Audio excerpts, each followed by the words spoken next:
আমি ছোট মানুষ, ওয়াজ করা আমার পেশা নয়, তবু আপনাদের সামনে দাঁড়িয়েছি, অল্প কিছু কথা আপনাদের সামনে বলবো। আল্লাহ যেন আমাকে তৌফিক দান করেন। মুনিবের দরবারে তৌফিক ভিক্ষা চাচ্ছি। ওমা তৌফিক ইল্লা বিল্লাহ। এখানে আয়াত কারিমা তেলাওয়াত করেছি।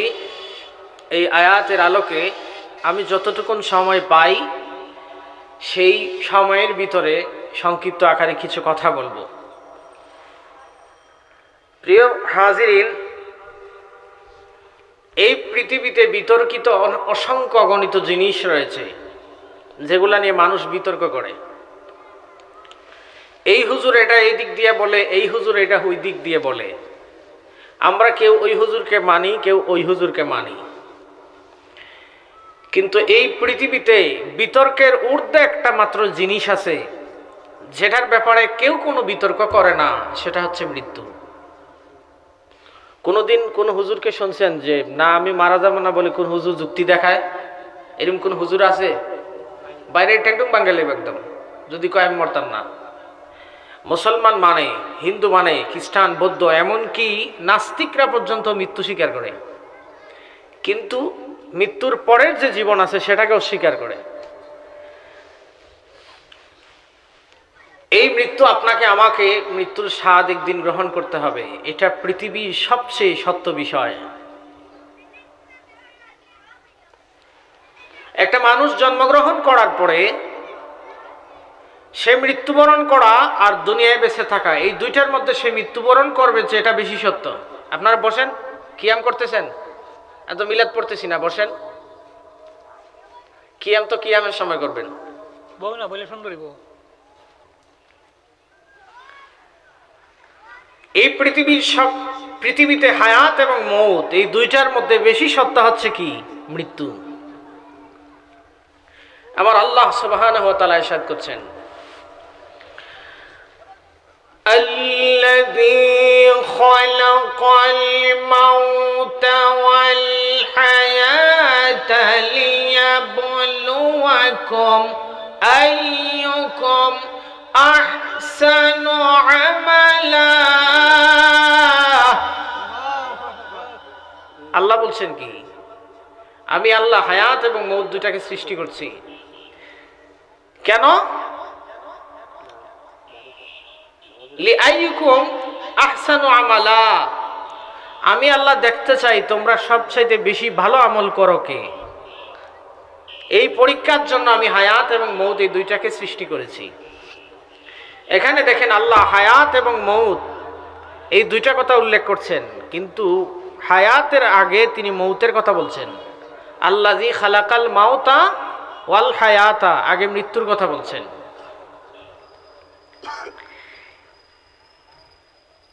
তো আল্লাহ সুবহানাহু ওয়া তাআলা এই আয়াতে বলছেন আমল করার কথা, যে কে আমল বেশি ভালো করে সেটা পরীক্ষা করার জন্য আমি হায়াত এবং মৌত সৃষ্টি করছি। তার মানে দাঁড়ালো কি, যে এই পৃথিবীতে আমরা যারা বসবাস করছি আমাদের কাজ হলো একটা মাবুদের গোলামি করা। এই যখন আপনার মৃত্যু হয়ে যাবে আমলের দরওয়াজা বন্ধ হয়ে যাবে। তাই কোন কবি বলেছেন, পৃথিবী আমার আসল ঠিকানা নয়, মরণে কে দিন মুছে দেবে সকল রঙিন পরিচয়। পৃথিবী আমার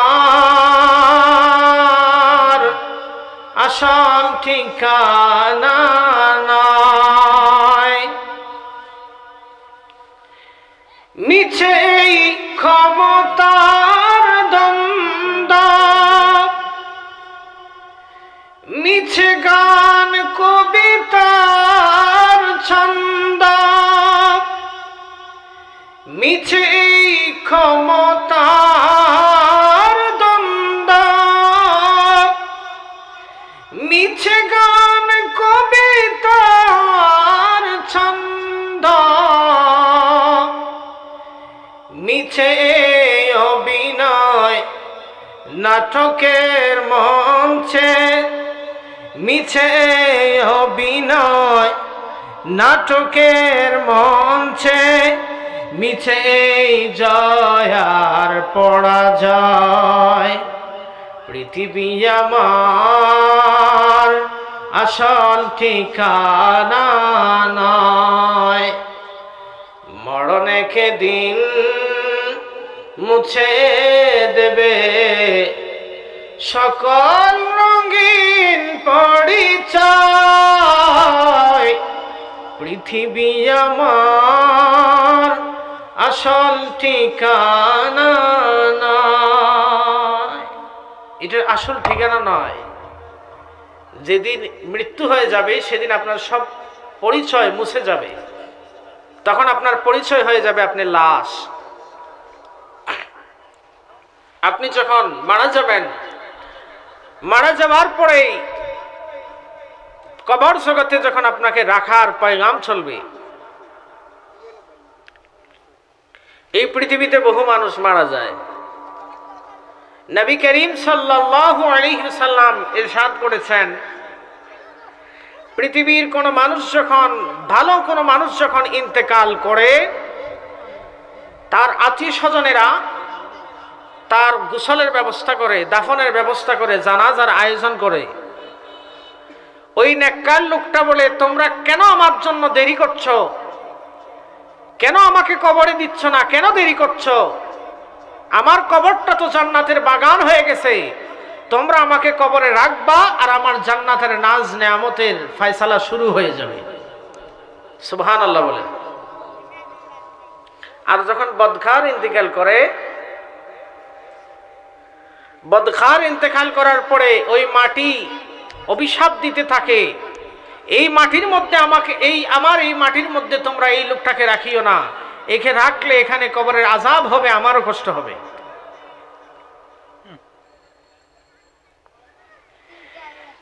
প্রিয় হাজিরিন,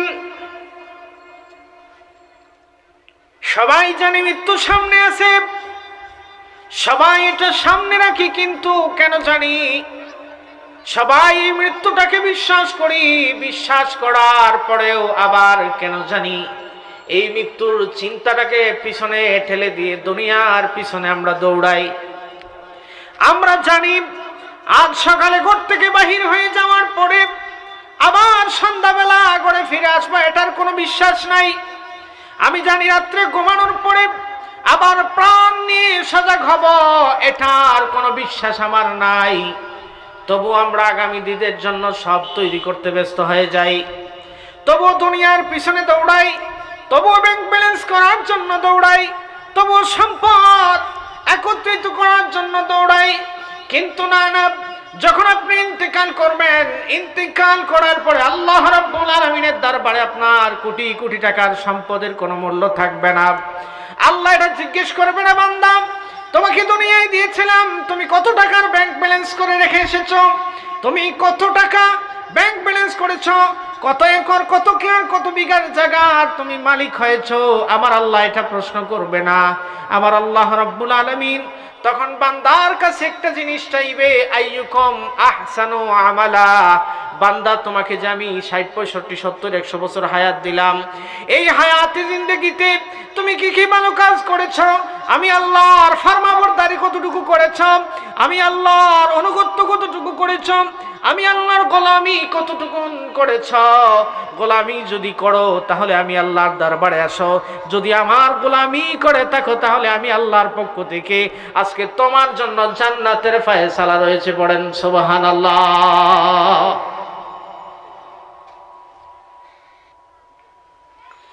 একদল হবে জান্নাতি আর আরেকদল হবে জাহান্নামী। একদল হবে জান্নাতি আর আরেকদল হবে জান্নাতি। আমার আল্লাহ সূরা হাশরের মধ্যে ইরশাদ করেন, লা ইয়াস্তাবি আসহাবুন নারি ওয়া আসহাবুল জান্নাহ ওয়া আসহাবুল জান্নাতি হুমুল ফাইজুন।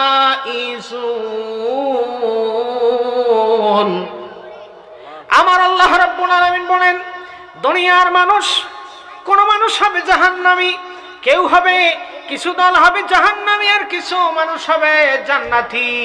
ও আমার বান্দারা তোমরা শুনে নাও, লা ইয়াস্তাউই, তারা সমান নয়।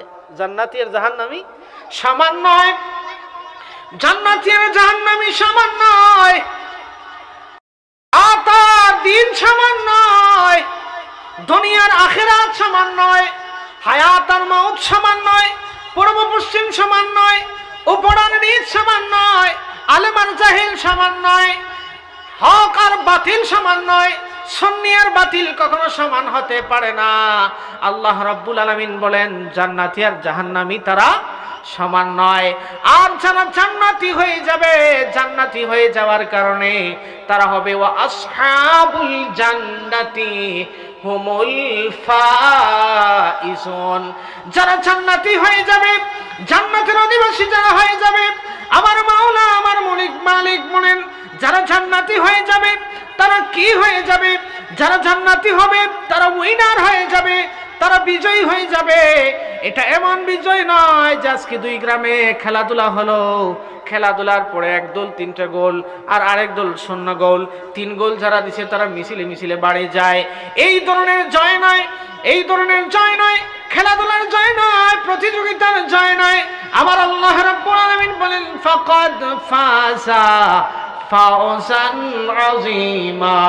আমার আল্লাহ রাব্বুল আলামিন বলেন তাদের এই সফলতা, এই বিজয়, এটা সাধারণ বিজয় নয়, এটা হলো আজিমুশ শান বিজয়, আজিমুশ শান সফলতা। পড়েন সুবহানাল্লাহ। এটা আজিমুশ শান বিজয় হবে। একদল হবে জান্নাতি আর একদল হবে জাহান্নামী। তো জান্নাত মানে কি করি? জান্নাত মানে কি মনে করি? জান্নাত মানে হচ্ছে বাগান, উদ্যান। তা আমরা অনেকে মনে করি মনে হয় জান্নাত মানে একটা বাগান, মনে হয় এটা মনে হয় ফুল বাগান। যদি আরবি অর্থ নাই ধরেন, বাংলা অর্থেও বাগান অনেক অর্থে ব্যবহৃত হয়।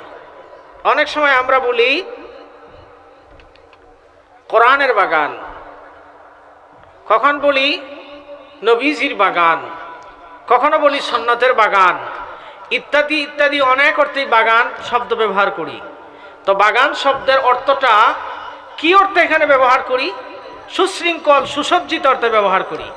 তো জান্নাতে আল্লাহ সুবহানাহু ওয়া তাআলা যত নিয়ামত রেখেছেন, সব নিয়ামত আজিমুশ শান, যেই নিয়ামতের তুলনা দুনিয়ার কোনো কিছুর সাথে হতে পারে না। এই জান্নাতের মধ্যে আল্লাহ রাব্বুল আলামিন যে অসংখ্য গণিত নিয়ামত রেখেছেন, এই নিয়ামতগুলো বর্ণনা করার মতো কোনো জবান দুনিয়ায় নাই যে বর্ণনা করতে পারে জান্নাতের সকল নিয়ামত রাজির বিবরণ যে দিয়ে দিবে। জান্নাতের সকল নিয়ামত রাজি চোখ দিয়ে দেখেছে এমন চক্ষু নাই। জান্নাতের যে সকল নিয়ামত রাজির বর্ণনা দিয়ে শুনে ফেলেছে এমন কোনো কর্ণ নাই। এমন আজিমুশ শান নিয়ামত আল্লাহ রেখেছেন।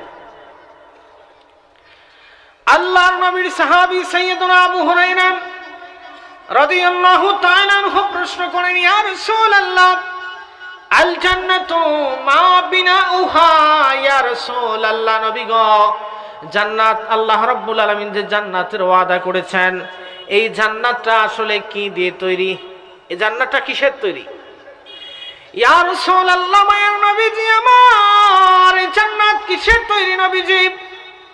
এই জান্নাত কিসের তৈরি? আল্লাহর নবী বলেন লিবিনাতুম মিন যাহাবিন ওয়া লিবিনাতুম মিন ফিদ্দাতিন। আল্লাহর নবী বলেন, আমার আবু হুরায়রা শোনো, এই দুনিয়ার কোন জিনিস নাই যেটার সাথে তুলনা দেয়া যাবে। জান্নাত হলো এমন জান্নাত, যেই জান্নাতের একটা ইট থাকবে সোনার আর আরেকটা ইট থাকবে রূপার। পড়েন সুবহানাল্লাহ। তো যদি একটা ইট স্বর্ণের হয় আর আরেকটা ইট রূপার হয়, তো চিন্তা করেন তো এই জান্নাতে কত কোটি কোটি টাকার সম্পদ আছে।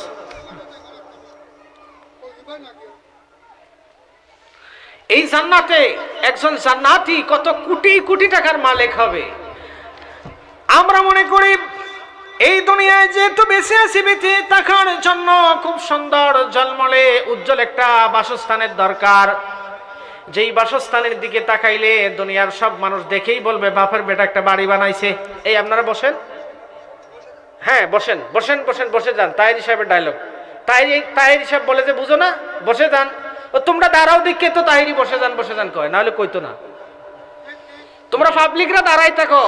এখন বেটা কি করতো, তোমরা পাবলিকরা দাঁড়ায় দাঁড়ায় গন্ডগোলটা বাজাইছো। তোমাদের বসাইতে যায় বেচারা বসে যান বলে এটা ভাইরাল হয়ে গেছে।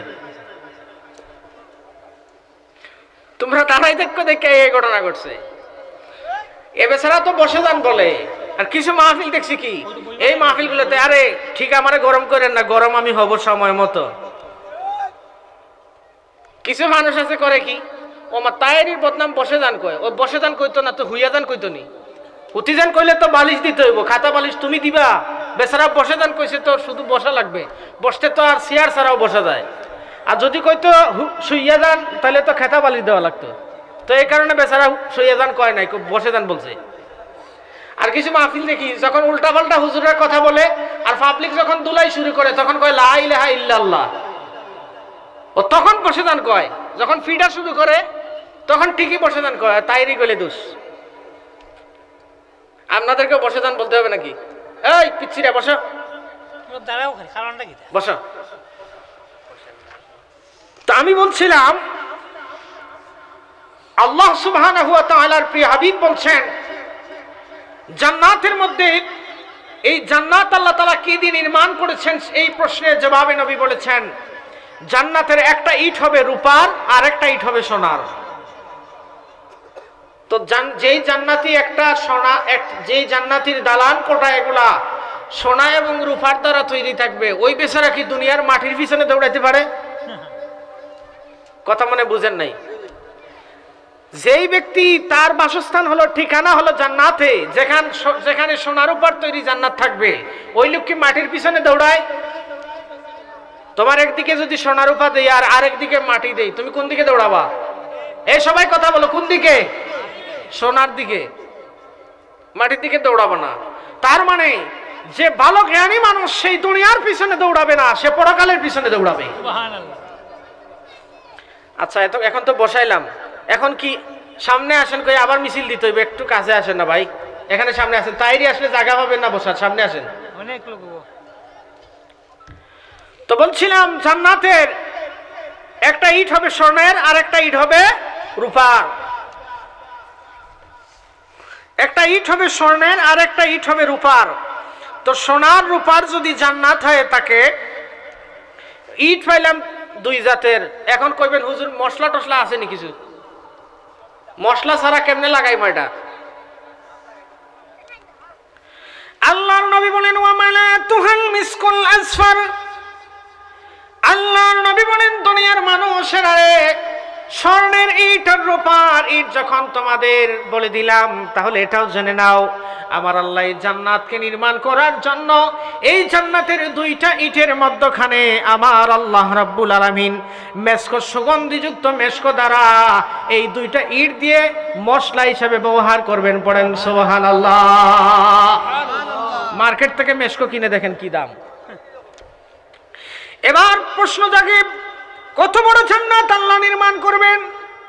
এটা বিশাল আলোচনা বাবা, আমি সংক্ষেপে বলছি।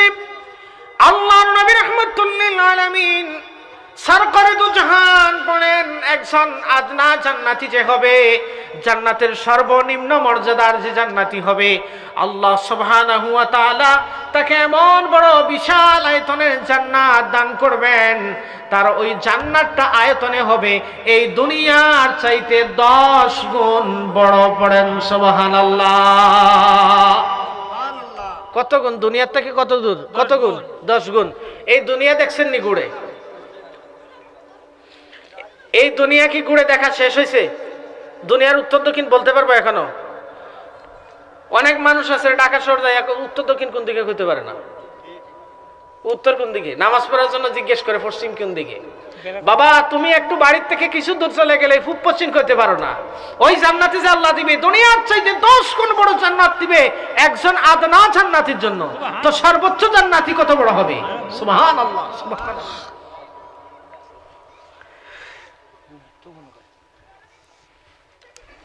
তো এখন কইবেন হুজুর এটা সোনার উপর ইট যদি হয় সোনার উপর, তাহলে আমরা হাঁটমু কোন দিকে? মাটির উপরে হাঁটমু না কিসের উপরে হাঁটমু? হাঁটমু কি স্বর্ণের উপরে? আপনারা তো পাইলে আরো বেশি পাইতে চাইবেন।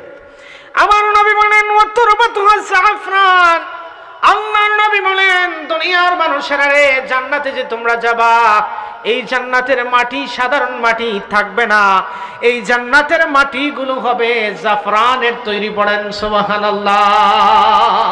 মাটি আর মাটি থাকবে না, আল্লাহ এটাকে জাফরান বানাই দিবে। সুবহানাল্লাহ। এবার প্রশ্ন পেশ লাগবে, শুধু প্রশ্ন আসবে, হুজুর এত বড় বিশাল জান্নাতের অধিকারী যদি আমি হই, তাহলে একা একা জান্নাতে থাকবো কেমনে? খাদিম খুদ্দামের দরকার নাই? খাদিম টাদিম দরকার আছে নি হুজুর? আছে। এবার কব খাদিম টাদিম না হইলে এত বাড়িঘর, এত বিশাল বাড়িঘর এগুলো গুছামু কেমনে? আমি শর্ট করে বলছি বাবা, আল্লাহর নবী রাহমাতুল লিল আলামিন বলেন দুনিয়ার মানুষেরা রে, তোমরা শোনো, আল্লাহ রাব্বুল আলামিন একজন আদনা জান্নাতীর জন্য ৮০,০০০ খাদিমের ব্যবস্থা রেখেছেন। পড়েন সুবহানাল্লাহ।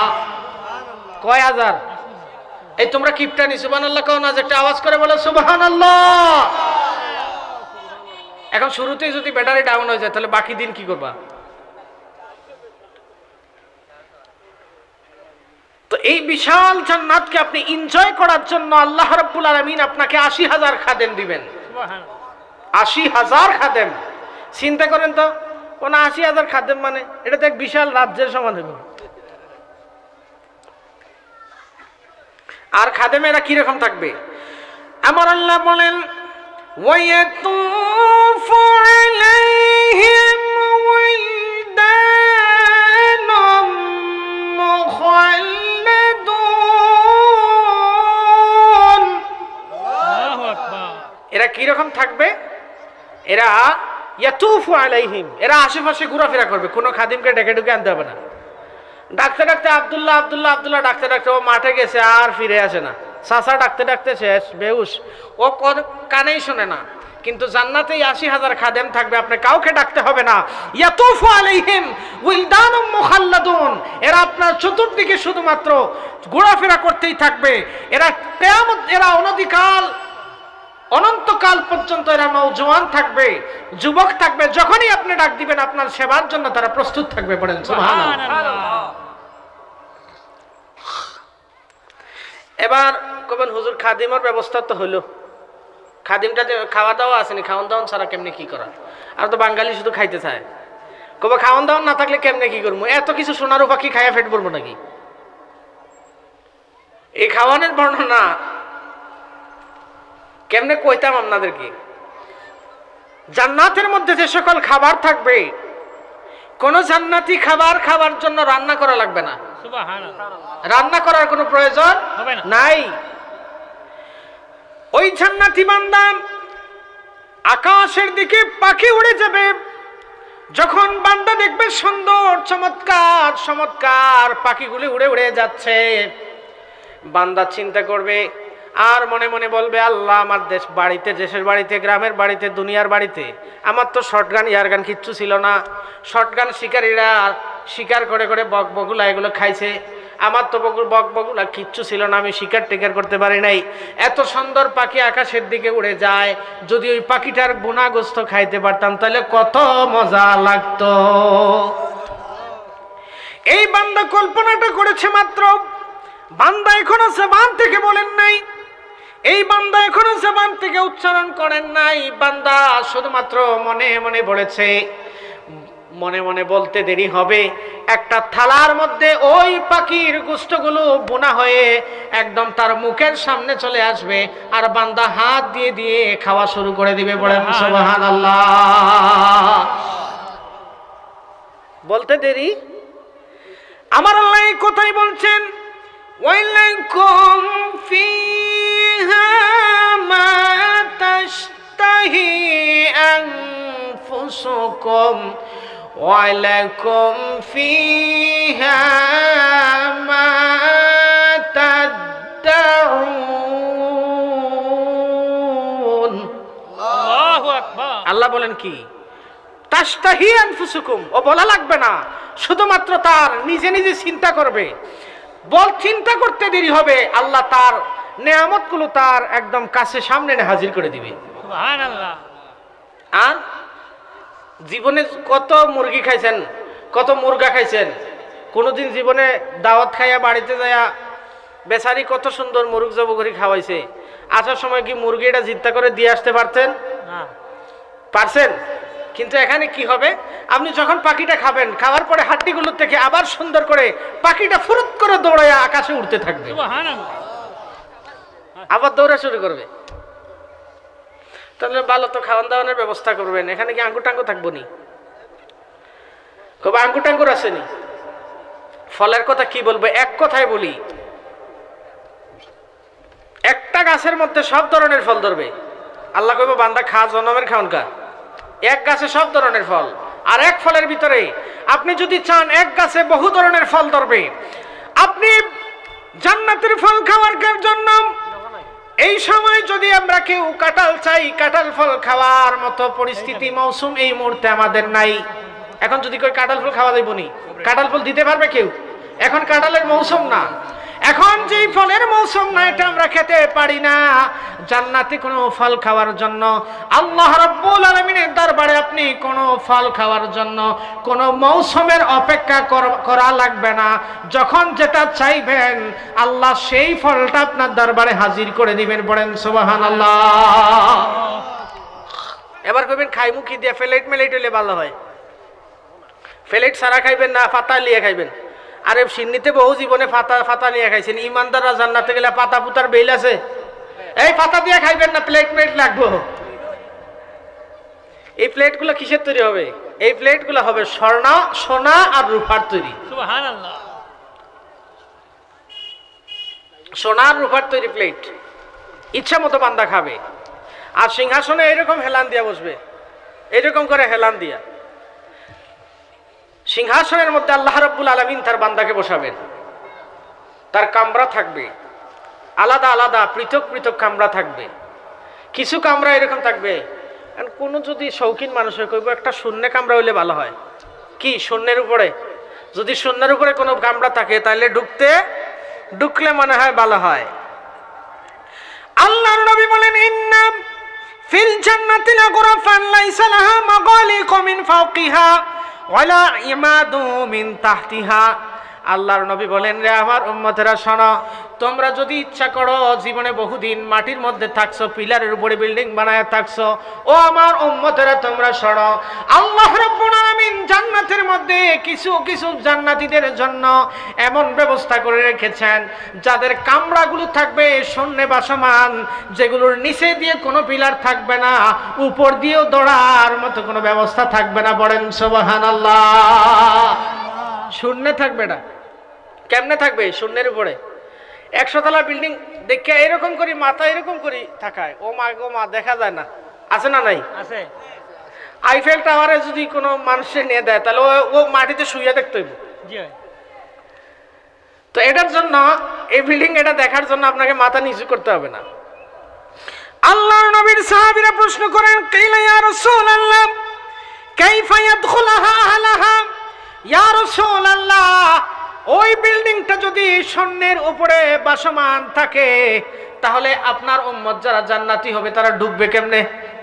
আমাদের পক্ষ থেকে সাহাবীরাই প্রশ্ন করে ফেলছে। তো সিঁড়ি কিচ্ছু না থাকলে উঠতাম কেমনে? সিঁড়ি ছাড়া উঠা যায়? উঠা যায় না। ইয়া রাসূলুল্লাহ, ওগো মায়ের নবী, ওগো দয়ার নবী, এই বিল্ডিং যেহেতু শূন্যের উপর থাকবে, উপর থেকে কিছু দিয়ে দাঁড়ানো থাকবে না, নিচ থেকেও কোনো খুঁটি দিয়ে এটাকে উপরে তুলে রাখা হবে না, তাহলে ওই অধিবাসীরা তারা কেমনে উঠবে? আল্লাহর নবী বলেন, কানা ইয়াদখুলুনাহা আশবাহুত তাইর। আল্লাহর নবী বলেন, রে আমার উম্মতেরা, আমার ওই জান্নাতি উম্মতেরা পাখির মতো পাখা দিয়ে উড়ে উড়ে ওই জান্নাতের ভিতরে ঢুকে যাবে। সুবহানাল্লাহ, সুবহানাল্লাহ। ইয়াং ভাইরা কইব সব কিছু দেন, একটা মোটরসাইকেল দেন, কব সব কিছু দেন, পালসার এপাসি একটা দুটো দেন, দুনিয়া তো চালাইতে পারছি না, বহু দেখছি। আর যুবকেরা এখন করে কি, কাছের দিয়ে গেলে মনে হয় এই পালসার এটারে হেলিকপ্টার বানাইলে তো আছে না নাই? এই যুবকরা এরকম বেয়াদবি করবেন না, এটা বেয়াদবি। রাস্তা দিয়ে যখন তুমি হেঁটে হেঁটে যাইবা, হেঁটে যাওয়ার সময় তোমার এটার বিরক্তিকর সাউন্ডের কারণে কোনো মানুষ আতঙ্কিত হয়ে যেতে পারে, কোনো মহিলা হঠাৎ করে দৌড়াই যেতে পারে, কোনো শিশু বাচ্চা এটার নিচে পড়ে যেতে পারে। এটা তোমার ক্যাপাসিটি তৌফিক হয়েছে বলে তুমি যেই রকম সেই রকম করে উগ্রভাবে উদ্যতা দেখায়া এই মোটরসাইকেল চালাবা। এটা কোনো ভদ্র ফ্যামিলির ছেলে, কোনো সুসন্তান, কোনো ভালো মানুষের ছেলে মোটরসাইকেল দিয়ে কোনো মানুষকে বিরক্ত করতে পারে না। কথা বলেন ঠিক কি না? ওমা মোটরসাইকেল নাই দিকে বেশি করে আওয়াজ দেয়, তোমরা রে পালসার একটা দিতে হইব। এবার প্রশ্ন করবেন, হুজুর জান্নাতের মধ্যে যাব ভালো কথা, কিন্তু একটা পালসার দিলে ভালো হয়, একটা অ্যাপাচি সাইকেল দিলে ভালো হয়। জীবনে বহু দেখছি সলিমুল্লাহ ছেলে বউ পালসার চালাইছে, আমি চালাইতে পারি নাই। আমার নবী বলেন, উম্মত রে এটার ব্যবস্থা আল্লাহ রাব্বুল আলামিন তোমাদের জন্য রেখেছেন। নবীকে অবশ্য ফেরেশতা সাহাবীরা মোটরসাইকেলের কথা কয় নাই, আমি মজা করে বলতেছি আর কি। আল্লাহর নবী বলেন, রে আমার উম্মতেরা তোমরা শোনো, জান্নাতের মধ্যে আল্লাহ রাব্বুল আলামিন তোমাদেরকে এক ধরনের ঘোড়া দিবেন, লাল ঘোড়া দিবেন। ওইটা মাটির মধ্যে চলবে না, ওইটা হাওয়ার উপরে চলতে থাকবে। পড়েন সুবহানাল্লাহ। এর কিসের মতো চলে? হাওয়ার মতো। এখন তো পেঁচ লাগছে, এখন কইব সব দিলেন, অর্থবিত্ত সহায় সম্পদ সব আছে, এখানে জীবন সংকনি বউটো পাওয়া যাইব নি? যুবক ভাইরা কইব বিয়ে শাদী করতে পারি না, বউটো মিলব নি। আরে ভাই আছে মানে, আছে মানে সব ব্যবস্থা আছে। আল্লাহর নবী রাহমাতুল লিল আলামিন বলেন, আরে আমার উম্মতরা তোমরা শোনো, আল্লাহ রাব্বুল আলামিন জান্নাতের মধ্যে যে হুরের বন্দোবস্ত রেখেছেন, ব্যবস্থা করে রেখেছেন, এই জান্নাতি হুর তোমাদের জন্য একটা দুইটা নয়, বরং একজন আদনা জান্নাতির জন্য আমার আল্লাহ ৭২ জন হুরের ব্যবস্থা করে রেখেছে। এই হুরের সৌন্দর্য বয়ান করতে হলে কয়েক ঘন্টা লাগবে, আর হুরের সৌন্দর্য বেশি বয়ান করলে মা বোনেরা রাগ করবো, কব দেখছেন নি আমগো সবগুলার হুরের লুপ দেখায়, মা বোনেদেরও ফজিলত আছে, আছে না নাই? এই আদনা একজন জান্নাতি ৭২ জন হুর পাবে। কতজন? এবার আমার চাচা বলবে তোমার শাশিরে ভাইমুনি, বলতে পারে কিনা? চাচা কইব তোমার শাশিরে ভাইমুনি ওইখানে ৭২ জন দিয়ে কি করতাম, তোমার শাশিরে যদি না পাই তাহলে সব বেকার হয়ে যাইব, আছে না নাই? ও চাচা শুনে না, তোমার শাশিরে ওইখানে পাইবা, ওই শাশির ব্যবস্থা আল্লাহ এখানে রাখবে।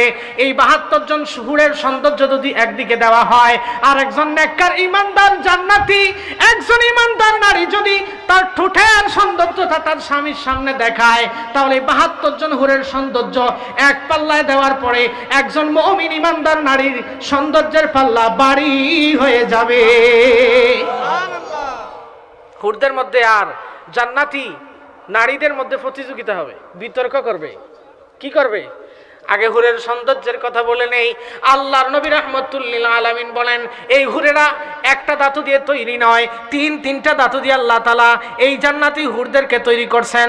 আল্লাহর নবীকে সাহাবীরা প্রশ্ন করেন, সুহিলান হুরিল আইনি মিন আইয়ি শাইইন খলিকনা, فقال من ثلاثة أشياء أسفلهن المسك وأوسطهن من العنبر وأعلاهن الكافور। এই তিনটা ধাতু দ্বারা আল্লাহ তাআলা জান্নাতি হুর বানাইছে। পড়েন সুবহানাল্লাহ। এই জান্নাতি হুরেরা এত বেশি সুন্দর হবে রে বাবা, এত বেশি সুন্দর করে আল্লাহ বানাইবেন। আল্লাহর নবী বলেন, দুনিয়ার মানুষেরা রে শোনো, এই জান্নাতি হুরেরা মাথার মধ্যে যে একটা ওড়না পরবে, এই ওড়নাটা যদি কেউ কিনতে চায়, এই দুনিয়াকে কয়েকটা বার যদি বিক্রি করে ফেলে, তাহলে একটা জান্নাতি হুরের ওড়নার মূল্যও হবে না, ওড়নার মূল্য হবে না। ও বাবারা আমার, কত সুন্দর থাকবে এই হুরেরা। এই জান্নাতি হুরেরা যদি জান্নাতের দিকে তাকাইয়া, জান্নাতের কোন হুর যদি এই দুনিয়ার দিকে, এই দুনিয়ার ৭ সমুদ্রের দিকে যদি একটু মাত্র লোহা পালায়, একটু মাত্র থুতু ফালায়, আল্লাহর নবী বলেন ওই জান্নাতি হুরের এই থুতু মুবারকের কারণে এই জান্নাত, এই দুনিয়ার ৭ সমুদ্র ১৩ নদীর সব পানি, নোনা পানি, সবগুলা পানি মধুর চাইতেও মিষ্টি হয়ে যাবে। পড়েন সুবহানাল্লাহ। আর যদি ওই জান্নাতি হুরের যদি একটা হাত যদি এই দুনিয়ার সূর্যের মতো করে যদি আকাশে লটকায় রাখা হয়, একটা বার যদি শুধুমাত্র ঝুলিয়ে রাখা হয়, আল্লাহর নবী বলেন ওই হুরের হাতের সৌন্দর্যের কারণে এই দুনিয়ার চন্দ্র সূর্য গ্রহ তারা যত আলো আছে, এই জান্নাতি হুরের একটা মাত্র হাতের নূরের ঝলকের কারণে এই সারা দুনিয়ার চন্দ্র সূর্যের আলো ম্লান হয়ে যাবে। পড়েন সুবহানাল্লাহ। হযরতে উম্মে সালমা রাদিয়াল্লাহু তাআলা আনহা নবীর সাহাবী হযরতে উম্মে সালমা ডাক দিয়া বলেন, ইয়া রাসূলুল্লাহ, ইয়া হাবিবাল্লাহ, ওই জান্নাতি হুরেরা উত্তম হবে নাকি দুনিয়ার যারা আল্লাহর বান্দি আছে, আপনার উম্মত আছে, তারা উত্তম হবে? ওই প্রশ্নটা উম্মে সালমা করে ফেললেন। উম্মে সালমা প্রশ্ন করার পরে আল্লাহর নবী উত্তর দেন, রে উম্মে সালমা, কখনো নয়, কখনো নয়, কখনো নয়, ওই 72টা হুর যেই সৌন্দর্য থাকবে আল্লাহ রাব্বুল আলামিন জান্নাতি একজন মহিলার মধ্যে সেই সকল সৌন্দর্য ভরপুর করে দেবেন। পড়েন সুবহানাল্লাহ। এই জান্নাতি মহিলারা হুরদের মধ্যে বিতর্ক তৈরি হয়ে যাবে, একদল আরেক দলের মধ্যে বিতর্ক তৈরি করবে। হুরেরা বলে আমরা সুন্দর, জান্নাতি মহিলারা আল্লাহর বান্দিরা বলবে আমরা সুন্দর। যখন দুই পক্ষ নিজেকে শ্রেষ্ঠ সুন্দর বলে দাবি করা শুরু করবে, যখন বেশি বেশি করে নিজেদের প্রশংসা শুরু করবে, আল্লাহর নবী বলেন, রে আমার উম্মতেরা, তোমরা শোনো, ওই যে বিতর্ক প্রতিযোগিতা অনুষ্ঠান হবে, ওই বিতর্কের মধ্যে আল্লাহর বান্দি এই দুনিয়ায় আমি নবীর উম্মত যারা নেককার ফরহেজগার, তারা ওই বিতর্কের মধ্যে জয়ী হয়ে যাবে। পড়েন সুবহানাল্লাহ। জিজ্ঞেস করা হবে, রে জান্নাতি মহিলারা, তোমরা কেমনে শ্রেষ্ঠ হইলা? এ জান আল্লাহর বান্দিরা, তোমরা কেমনে শ্রেষ্ঠ হইলা? ওই মহিলারা ডাক দিয়ে বলবে, জানো না আমরা আলাদা কোন আমল, আমরা কোন কারণে শ্রেষ্ঠ হয়েছি তোমরা জানো নাকি? একটা মাত্র কারণ, আমরা দুনিয়ায় গোলামি করেছি আল্লাহর, দুনিয়ায় নামাজ পড়েছি, ওযু করেছি, রোজা রেখেছি, স্বামীর অনুগত্য করেছি, সন্তানদেরকে লালন পালন করেছি, আল্লাহর হুকুম আহকাম অনুযায়ী চলেছি। এই কারণে আল্লাহ রাব্বুল আলামিন পরওয়ারদিগারে আলম এত সৌন্দর্য আমাদের মধ্যে দান করেছেন। আল্লাহ আজকে নূরের পোশাক পরাইয়া তোমাদের চাইতে শ্রেষ্ঠ বানাই দিছে। পড়েন সুবহানাল্লাহ। তো জান্নাতি হুরেরা শ্রেষ্ঠ না আল্লাহর বান্দি? এই দুনিয়ায় ইমানদার মুমিন নরনারী শ্রেষ্ঠ, মুমিন নারীরা শ্রেষ্ঠ হবে। এবার সব দিলেন, কোনো ভাই ডাক দিয়ে বলবে, ভাই দুনিয়ায় তো বহু বাজারে যায় আড্ডা মারি, ওই দোকানে যায় আড্ডা না মারলে আমার ভাত হজম হয় না, ওই দোকানে না গেলে আমার ভালো লাগে না, এক কাপ চা না খাইলে আমার ভালো লাগে না, বাজার হাটে না গেলে আমার ভালো লাগলে না, একটুখানি আড্ডাবাজি যদি না করতে পারি, বন্ধুদের সাথে একটুখানি যদি আড্ডাবাজি না করি, তাহলে রাতের খাবার আমার হজম হয় না, একটুখানি ফোনেও নাইলে বলতে হয়, দোকানে বসে একটু আড্ডা মারে। এবার কোনো যুবক ভাই ডাক দিয়ে বলবে, আপনারা কারণে আমি বিরক্ত হচ্ছি, আমি কথা গুছাতে পারতেছি না। তো আজান হবে, এর ভিতরে লাগাবেন। এই বাবারা আমার, এবার বলবেন কোন বাজার টাজার পাওয়া যাইব নি, আড্ডা বাড্ডা মারা যাইব নি? আড্ডা মারা যাবে নাকি ফ্রেন্ড বন্ধুকে নিয়ে? আল্লাহর নবী বলেন, হাদিস খানা কুট করা আছে, সময় সংক্ষিপ্ততার কারণে হাদিস বললাম না, মূল কথা বলছি। আল্লাহর নবী বলেন, সকল জান্নাতীরা জান্নাতের মধ্যে শুক্রবারে দলে দলে সবাই একত্রিত হয়ে যাবে। পড়েন সুবহানাল্লাহ। এই জান্নাতীরা জান্নাতে কোনো ফল ফাকর, বিড়ি, সিগারেট, চা পানি এগুলো খাওয়ার জন্য যাবে না। এখানে কেউ সিগারেট খাওয়ার জন্য যাবে না, কিছু খাওয়ার জন্য যাবে না। নবী বললেন, এটা দুনিয়ার সাধারণ বাজার নয়। এই বাজারের মধ্যে যখন কোনো মানুষ একবার ঢুকে যাবে, তার শরীরের সৌন্দর্য আগের চাইতেও বহু গুণে বেড়ে যাবে। পড়েন সুবহানাল্লাহ। সৌন্দর্য বেড়ে যাবে। এরা যখন আপন সৌন্দর্য নিয়ে আগের চাইতেও সুন্দর হয়ে যখন নিজের গৃহে নিজের কামরায় ফিরে আসবে, তখন তাদের স্ত্রীরা জিজ্ঞেস করবে, তুমি তো আগে এরকম সুন্দর আছিলে না, হঠাৎ করে কোন পার্লারে গেছো, কোন পার্লারে যায় তোমার এত সৌন্দর্য বাড়াইলা? ওই স্বামী ডাক দিয়ে বলবে, প্রাণের স্ত্রী রে, আমি কোন পার্লারের মধ্যে যাই নাই, আল্লাহর নিয়ামত, আল্লাহর জান্নাতে আমাকে দান করেছেন। ওই বাজারের মধ্যে যাওয়ার কারণে প্রত্যেক সপ্তাহে যখন জুমাবারে বাজারে যায়, আল্লাহ তাআলা আমার দেহের সৌন্দর্য বাড়াইয়া দেয়। ইয়া রাসূলুল্লাহ, বাবা বলছিলাম, এবার কোন মুরব্বী বাবা ডাক দিয়ে বলবে, হুজুর সব কিছু পাওয়া যায়, এই দুনিয়ার যা চাই সব পাওয়া যায়, সব কিছুই তো পাওয়া যাবে, সব কিছুই পাওয়া যাবে। এবার কেউ কেউ বলতে পারে আমি দুনিয়ায় খুব ক্ষেত কৃষি করার শখ আছিল আমার। এক সাহাবী, বেদুইন সাহাবী এসে বলেন, ইয়া রাসূলুল্লাহ, হে হাবিবাল্লাহ, ওগো মায়ার নবী, ওগো দয়ার নবী, দুনিয়ায় বহু ক্ষেত কৃষি কাজ করেছি, বহু চাষাবাদের কাজ আমি করেছি, ইয়া রাসূলুল্লাহ, জান্নাতের ভিতরে চাষ টাস করতে পারবো কিনা? আল্লাহর নবী ডাক দিয়ে বলেন, উম্মত, আমার আল্লাহ জান্নাতে তোমার জন্য এমন ব্যবস্থা করে রেখেছেন, জান্নাতের মধ্যে তুমি চাইলে ক্ষেত কৃষি করতে পারবা, আঙ্গুর ফল তুমি লাগাবা, আঙ্গুর ফল গাছটা যখন লাগাবা, আঙ্গুর গাছটা তুমি লাগাইতে দেরি হবে উম্মত রে আমার, পিছনের দিকে তাকাইয়া দেখবা ওই গাছটা গজাইয়া গাছের মধ্যে তরতাজা আঙ্গুর ফল ধরে রইছে। পড়েন সুবহানাল্লাহ। আল্লাহর নবী এই নিয়ামতগুলো দেখেছেন। আল্লাহর নবী রাহমাতুল্লিল আলামিন একদিন সালাতুল খুসুফের নামাজ পড়ছেন, এমন সময় আল্লাহর নবী এইভাবে করে হাত মুবারক খানা বাড়াইলেন, কি একটা জিনিস ধরে আরেকবার ছেড়ে দিলেন, আবার ধরলেন, আবার কেন জানি ছেড়ে দিলেন। খুসুফের নামাজ, সূর্যগ্রহণের নামাজ পড়ার পরে আল্লাহর নবী সালাম ফিরালেন। মুসলিম শরীফের হাদিস। সালাম ফিরানোর পরে সাহাবায়ে কেরাম প্রশ্ন করেন, ইয়া রাসূলুল্লাহ, ইয়া হাবিবাল্লাহ, মায়ার নবী গো, আপনি কি জিনিসটা এইভাবে ধরলেন, আর কি জিনিসটা ধরার পরে আবার ছেড়ে দিলেন? আল্লাহর নবী বলেন, রে আমার সাহাবীরা, আমি কি ধরেছি এটা তোমরা জানতে চাও নাকি? আমি নবী এই দুনিয়ার মধ্যে তাকিয়া হঠাৎ করে আমি নবীর সামনে আল্লাহর জান্নাতের আঙ্গুর ফল আমি নবীর চোখের সামনে এইভাবে জ্বলতেছে, আর আমি এখান থেকে দাঁড়াইয়া হাত বাড়াইয়া জান্নাতের আঙ্গুর ফল ধরে ফেলেছিলাম। নবী ধরতে পারে কিনা? নবী ধরতে পারে কি পারে না? নবী ধরছে। সাহাবায়ে কেরামগণেরা প্রশ্ন করেন, ইয়া রাসূলুল্লাহ, মায়ার নবী গো, জীবনে কতদিন জান্নাতের নাজ নেয়ামতের কথা আপনার থেকে শুনলাম, জীবনে কোনোদিন জান্নাতের আঙ্গুর ফল খাইলাম না। ইয়া রাসূলুল্লাহ,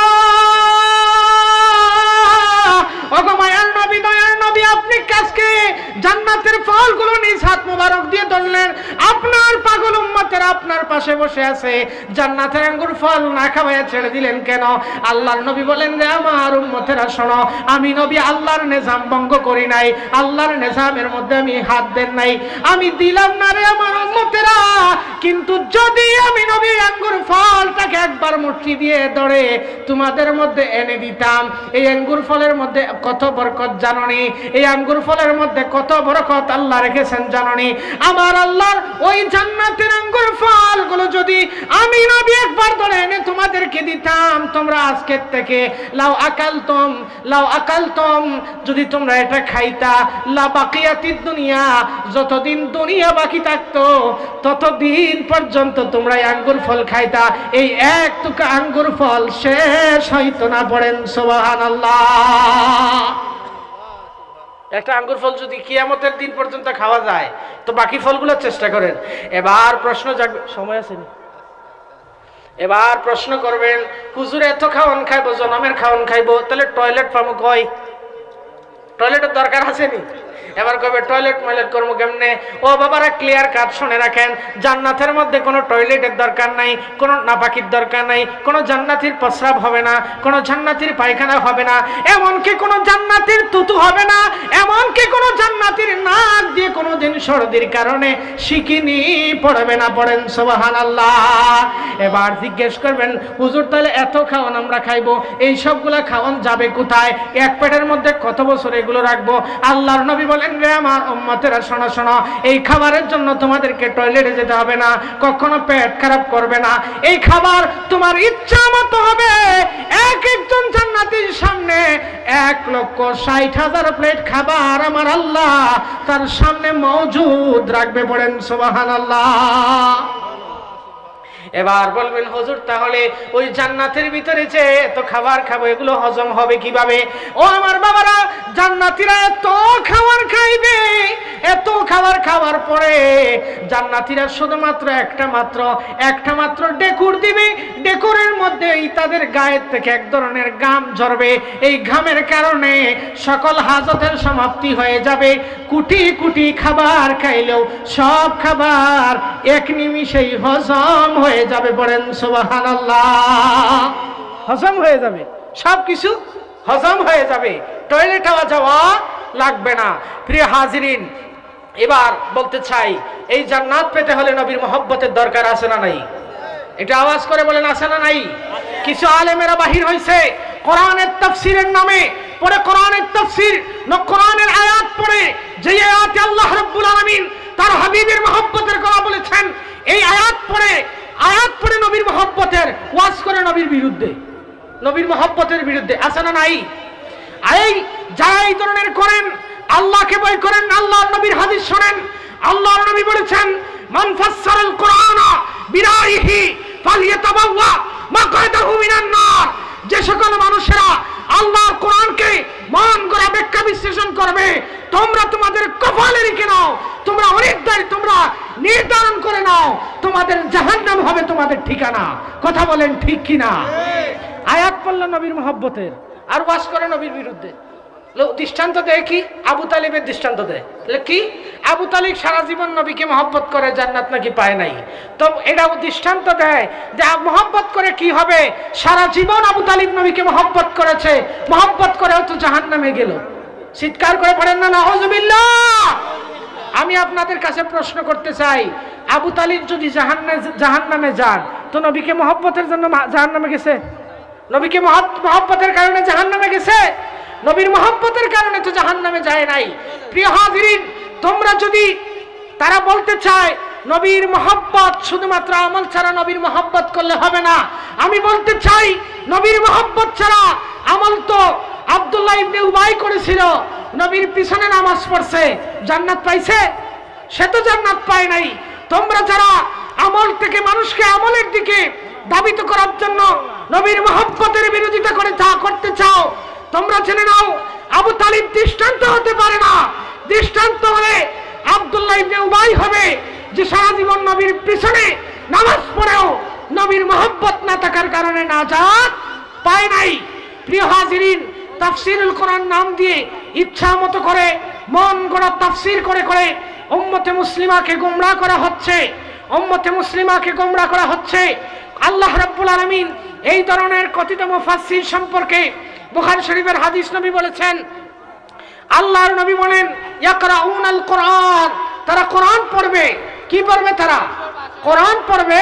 ইয়াকরাউনাল কোরআন, তারা কোরআন পড়বে।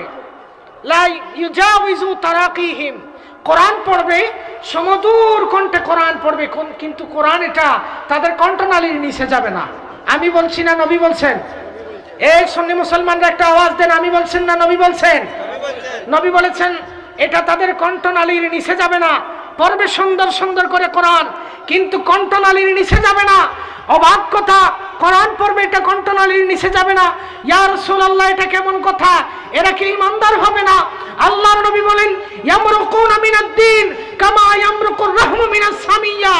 এই সমস্ত কথিত মুফাসসিররা ইসলাম থেকে এত দূরে থাকবে, তীর আর ধনুক যখন ছুড়ে দিলে তাদের মধ্যখানে যে দূরত্ব তৈরি হয়ে যায় ইসলামের মধ্যে আর ওই সমস্ত মুফাসসিরদের মধ্যে, ততটুকুন দূরত্ব থাকবে। পড়েন নাউযুবিল্লাহ।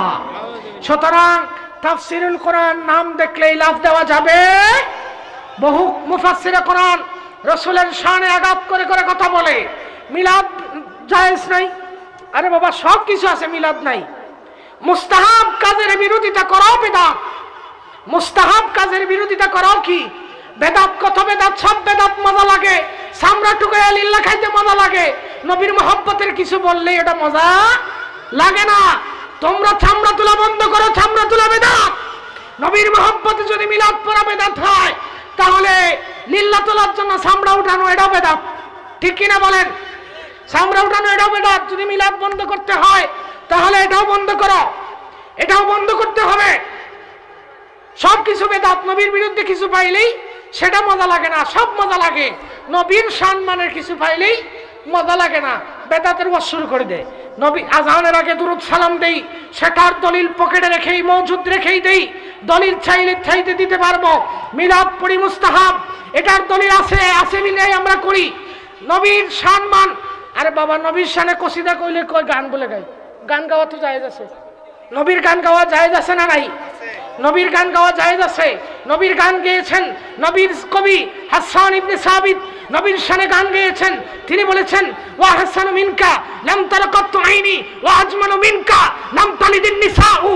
তিনি আরো লিখেছেন খলিকতা মুবাররাম মিন কুল্লি আইবিন কান্নাকা কাদ খলিকতা কামা তাশাউ।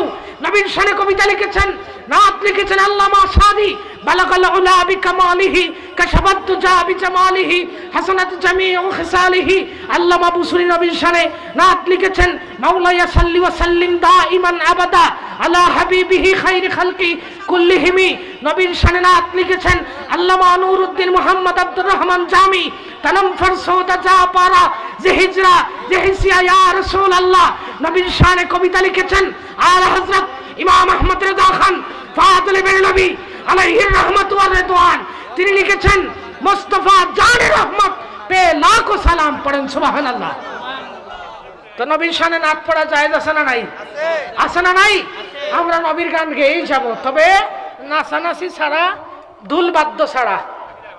নবীর প্রশংসা করা জায়েজ আছে না নাই? যারা যারা নবীর প্রশংসা করেছেন সবাইকে আল্লাহ রাব্বুল আলামিন প্রশংসিত করেছেন, সবাইকে মর্যাদার আসনে আসীন করেছেন। প্রিয় হাজিরিন, অল্প কিছুক্ষণের ভিতরে আজকের মাহফিলের প্রধান অতিথি হযরতুল আল্লামা মুফতি গিয়াসউদ্দিন আত-তাহিরি আমাদের মজলিসে উপস্থিত হবেন। মাইকের আওয়াজ যতদূর যাচ্ছে সবাই সবাইকে যোগাযোগ করে ইনি এখানে এশার আজানের পরেই ইনি আমাদের এখানে নামাজ পড়ানোর কথা দিয়েছেন। আসার কারণে হয়তো বিলম্ব হতে পারে, কিন্তু উনি শ্রীমঙ্গলে এসে আমাদেরকে বলেছেন, কথা দিয়েছেন উনি এখানে আসবেন, আমরা প্রাণ পড়ে ওয়াজ শুনবো। শুনতে রাজি আছে না নাই? সবাই সবাইকে নামাজের পরে ফোন দিয়ে যাদের ফ্রেন্ড বন্ধু আছে সবাইকে বলে দিবেন। বাহিরে যারা আছেন মেহেরবানি করে সামনে চলে আসেন, মেহেরবানি করে সামনে চলে আসেন। বেদাত যখন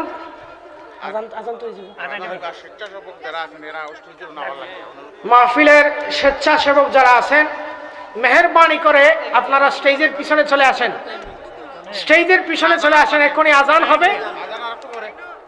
প্রিয় হাজিরিন, বলছিলাম মিলাদের কথা। আপনারা শুনেছেন, আপনারা দেখেছেন, আপনারা বলতেছেন আমাকে আরো কিছুক্ষণ বলবো, তো এলোমেলো হলে তো আমি বলতে পারবো না।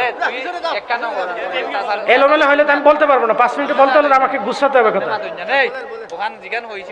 মিলাদের কথা বলেছেন আপনারা, আমরা বলেছি মিলাদের কথা। মিলাদ ফরজ ওয়াজিব নয়, মুস্তাহাব মুস্তাহসান। সারা জীবন ওয়াজ করছি, এখন আর মিলাদের কথা বলি না। কেউ না করলেও আমরা করি, ওটা বিদআত বললেও করব, যত ইচ্ছা ফতোয়া দিলে ওটার বিরুদ্ধে করলেও আমরা পড়ছি, পড়েই যাব, পড়েই যাব। বাবারা আমার, মিলাদ এবং কিয়ামের বিরোধিতা যারা করে তাদের দৃষ্টান্ত কিছুদিন আগে জাতি দেখেছে। মিলাদের কিয়ামকে, মিলাদ কিয়ামের তাবারুককে গু বলে নেককারজনক মন্তব্য করেছিলেন একজন, সারা জাতি দেখেছে। মরার আগে জিল্লতি ছাড়া আর কিছু পাওয়া যায় না। কথা বলেন ঠিক কি না? তোমরা শিক্ষা নাও, নবীর ব্যাপারে কথা বলতে হুঁশিয়ার, সাবধান হও। শত শত বছর আল্লাহ সম্মান দিবে, ইন্তেকালের পরে কেমনে আল্লাহ সম্মান ছিনিয়ে নিবে। তুইজ্জু মান তাশা ওয়া তুযিল্লু মান তাশা। আল্লাহ কিভাবে তোমার হাজার শত বছরের গঠিত ইজ্জত সংগ্রহ করা, অর্জন করা ইজ্জত নবীর শানে বেয়াদবি করার কারণে দুলিশাত হয়ে যাবে, তুমি টের পাবা না। এই কারণে জবানকে কন্ট্রোল করে কথা বলতে হবে। আমরা কখনো সুন্নিরা কখনো উগ্রবাদী নয়, আমরা উগ্রবাদী কথায় পছন্দ করি না। আমরা দেশকে ভালোবাসি, দেশের আইন